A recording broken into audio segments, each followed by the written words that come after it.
Hi, and welcome to our second in the series about problems in our lives and how things that have happened in our past may haunt or influence our present. We're looking at the life of Jacob in the Bible, and this week we're looking at a family affair. Now, we all have deep secrets in our history and our families. My family, I've had a couple of aunts and uncles who have been institutionalized, and I've had an uncle who was deported. So we all have dark secrets in our past. But when we look at the lives of families on TV, we sometimes only think of the ones we remember. Those of us who are old enough to remember Lucy and Ricky Ricardo, I Love Lucy, number of different shows. And it seemed like the things that they talked about, their problems, were always solved very cleanly in 20 some minutes because that they were half-hour shows and left time for commercials. Everything was cleaned up and made nice. Everybody asked forgiveness. Restoration was created. But look at the families we have on television today. There's conflict, misbehavior, mayhem, child neglect, abuse. Parents are continually misleading their children. Children are stealing and misleading their kids. And it is a reflection of the dysfunctional families we have today. And if you think life today is just a mirror of something new and different, let's take a look to Genesis 27 and look at a wildly dysfunctional family. Here we have Isaac who says, I am now old and don't know the day of my death. Isaac is maybe throwing a little guilt here. I don't know. And saying, I'm going to die. Well, everybody pays attention. Maybe you've had a parent who says, you don't call me? What's wrong with you? Maybe he's setting the stage. He is definitely setting the stage. And maybe he's throwing some guilt there. And he goes on that now then he says to his son Esau, get your equipment, your quiver and bow, and go out to the open country to hunt some wild game for me. Prepare me the kind of tasty food I like and bring it to me to eat, so that I may give you my blessing before I die. Wow, talk about, putting somebody on a time schedule before I die. Now, Isaac is an old man. He's also blind. Uh, and maybe some people who are really old and, especially who are blind. There's not much to do. They sit around and they wonder about their past and they wonder about the present. And they also maybe have feelings of regret as they look forward. Maybe he's just in that kind of mood, and he says to Esau, "Go out, hunt, and make some tasty food." He's talking about making some home cooking. I don't know where you come from, what home cooking is. In my family, my mom would make homemade ravioli, homemade pasta from scratch. None of this box or refrigerated stuff. She made it all by hand. She also made sauce in these giant vats with sausage and homemade meatballs and filled all the ravioli by hand. That's homemade cooking. Here in Florida, we have three main food groups, and they're barbecue. But no matter what it was tasty, it was what he was used to, and he wanted some home cooking in order to get that before the blessing. Now, the idea of a blessing in that culture is sort of twofold. First of all, sort of like creating the last will and testament. Who's going to get the property? Who's going to get the money? It's a division of the wealth. So that's part of it. But the other part is the intangible. There is a tangible blessing, but there's also intangible. It's sort of like saying to his son, I want to give you something special that money can't buy.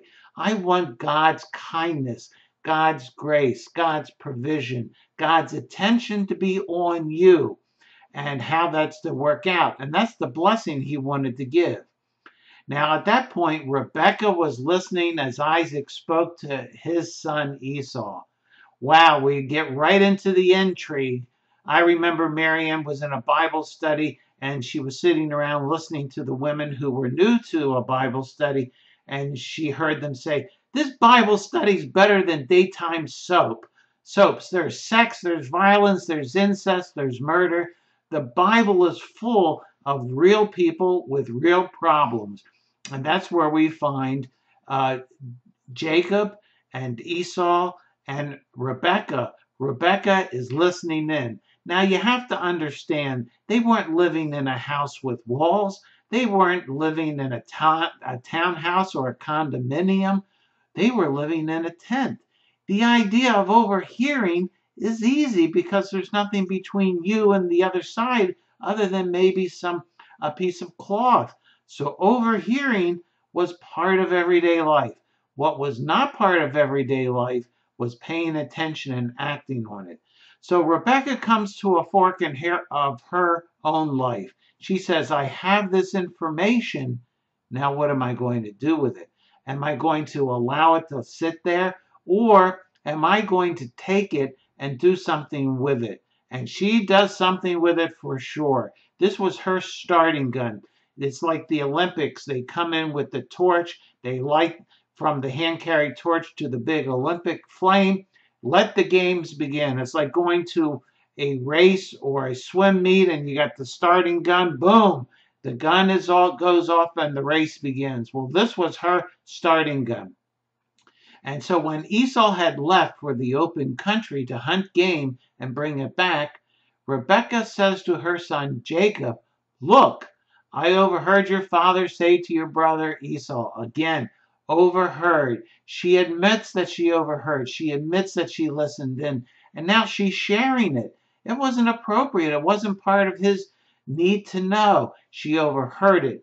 And she now gives instruction. Now, my son, listen carefully and do what I tell you. Go out to the flock and bring me 2 choice young goats so I can prepare some tasty food for your father, just the way he likes it. Then you take it to your father to eat so that he may give you his blessing before he dies. Rebecca saying, I listened, now you act. I'm giving you the information. It's time for you to get up and for you to act. And by the way, she's manipulating him, just like Jeff Dunham with Walter or Peanut, or he gets his hand up there, manipulates him, or a marionette. No, she is manipulating her son. Says, obey my commands, and I want to redirect your life. You've been sitting here inside. Esau's out. He's gone hunting. I want to give you information. I want to redirect your life. This is not only going to redirect what you do now, but it's going to have an impact on the rest of your life. Jacob said to Rebekah, his mother, but my brother Esau is a hairy man while I have smooth skin. What if my father touches me? I would appear to be tricking him and would bring down a curse on myself rather than a blessing. Well, he brings up the idea of a curse, and he doesn't want a curse. He's saying he's starting with another one of the great big butts of the Bible. Remember, his name meant tripping. Well, she's suggesting to move from tripping into tricking, from not just holding on and tripping or his brother, but tricking his father, sort of like a wolf in sheep's clothing. And there was the curse. Now, the idea of a curse is not like, oh, well, woe is me, or you open a fortune cookie that says you will die alone and poorly dressed. No, the idea of a curse is that there will be both physical, both tangible and intangible penalties that he would receive from doing this. But he says it's only if he finds out. His mother said to him, my son, let the curse fall on me. Just do what I say. Go and get them for me. She says, enough of this conversation. This is not a debate. We're not going to push it back and forth. You do what I told you. You do what I say. It goes from listen to do it. Just do it. Get off your butt and do it. Get off your butt as far as your questions, and get off your butt. Stop sitting down. Go and get me the ingredients that I need. Get them for me. She's ordering him around like giving instructions to a dog. You go fetch, you go get, and you don't have a decision in it. So he comes to his own fork in the road. Jacob has the idea given to him to say, you can receive the blessing. Now, he hasn't done anything yet. He hasn't said anything. He hasn't done anything. He's still innocent. But he comes to this fork in the road, this point where he has a decision to make. Is he going to be responsible for himself, or is he going to let the conversation and the command of his mom dictate what he does next? Well, he went and got them, that's the ingredients, and brought them to his mother. It's sort of like he went to the Walmart, went to the grocery store, picked up everything, put it in the buggy, and brought it home, paid for it. He brought it into her, and he has put on his obey cap. He says, I'm in. We don't know whether he thought about it other than once his answers were received, that she would take the blame, she would take the curse. He obeys her and goes off and does it. And now listen to this. She prepared some tasty food, just the way his father liked it. Then she, Rebekah, took the best clothes of Esau, her older son, which she had in the house, and she put them on the younger son, Jacob. She also covered his hands and the smooth part of his neck with goatskin. Then she handed to her son Jacob the tasty food and the bread she had made. It goes from her plan, and she then does all of these things. She's the agent of change. She is the actor in all of this. She gets everything done, does all of the thinking, prepares it, and now he has everything, and his toe is now right up to the line. He still has a chance to back out. He hasn't talked to his father. He hasn't gone and done anything yet. He hasn't done any trickery, but now he steps over the line. He went to his father and said, my father. Yes, my son, he answered. Who is it? Jacob said to his father, I am Esau, your firstborn. I have done as you told me. Please sit up and eat some of my game so that you may give me your blessing. Man, fire, pants on. He's a liar and his pants are on fire. He has now gone into it full bore. He is now responsible. He's going over the line. He has stretched out and he has put the ball firmly over the goal line and he has scored, but not in a good way. He has scored in a bad way. He's over the line. Isaac asked his son, how did you find it so quickly, my son? The Lord your God gave me success, he replied. Man, he says, okay, you asked for it and God brought it. Boy, what another set of lies. She did all the work. Rebekah did all the work. But he says, oh, it's God. God did it. God did the providing. There are three important lessons for all of us here. First is the idea of blame. There's enough blame to go around for everybody in this story. Rebekah and Jacob, man, there's a lot of blame all over there. The idea of blame is that, trying to shirk responsibility, or maybe, they haven't taken responsibility. They're just acting out this scheme and to get the blessing. Second is the choices that Rebekah and Jacob made. Yeah, they heard this. They then could have maybe stopped at any point along the way, but they didn't. Nobody put a gun to their head. They jumped off the cliff on their own. They didn't just jump off. They went running and jumped off this cliff, this moral cliff. And thirdly, the actions that they took. They each took action. They each took part in it. Jacob went and got the goats. She then did all the preparation, thought about the hands and the neck and his skin being soft, and prepared the food and gave it to him to deliver, and then Jacob delivered it. There is an awful lot of breakage in this family. There's an awful lot of dysfunction in this family. It's It's not just a crack or a chip. I mean, this family is broken.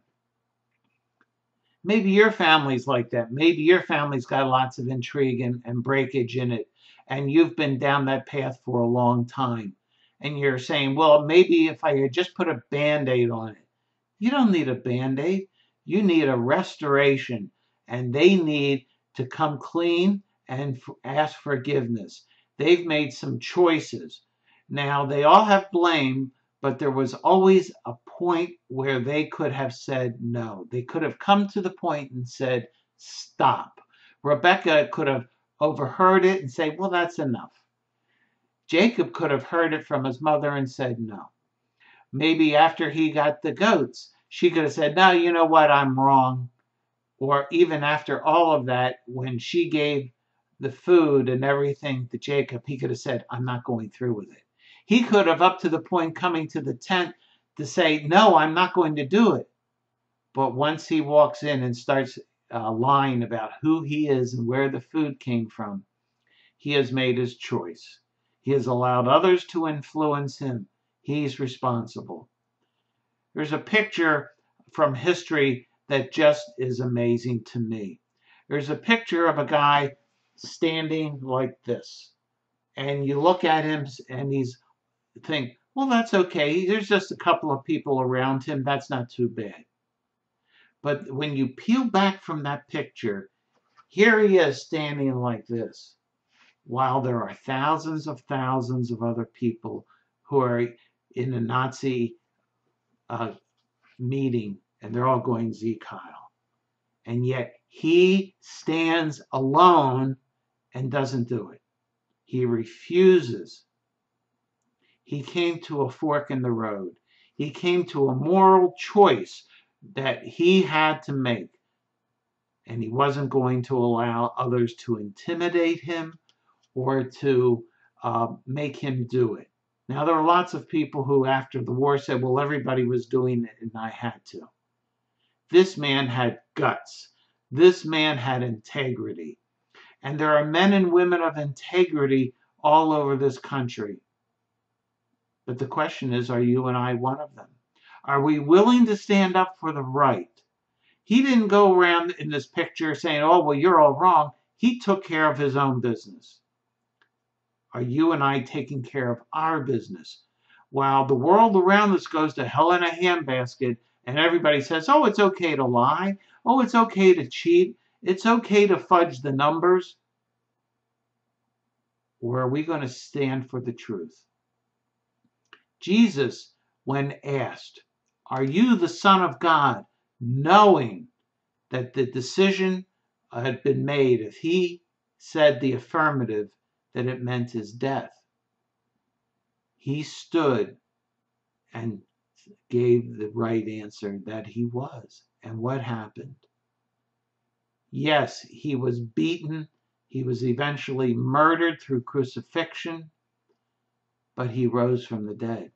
The challenge to you and to me is, are we looking at the short term?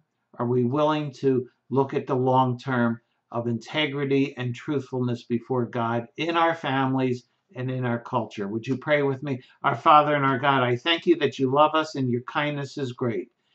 Give us your strength. Forgive us when we collapse under the pressure. In Jesus' name, amen. Well, thanks for joining us. We'll see you next week. God bless and bye-bye.